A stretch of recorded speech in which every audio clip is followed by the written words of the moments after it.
আল্লাহ আমার সৃষ্টিকর্তা, আল্লাহ আমার সবার কাছে প্রিয় যিনি তিনি আমার রব। দুনিয়া করব সবাই আল্লাহর ইবাদত, দুনিয়া করব সবাই আল্লাহর ইবাদত।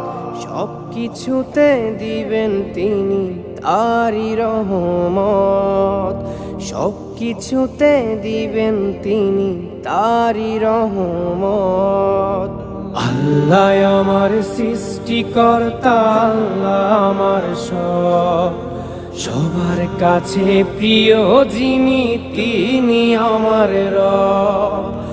আল্লাহ আমার সৃষ্টিকর্তা, আল্লাহ আমার সবার কাছে প্রিয় যিনি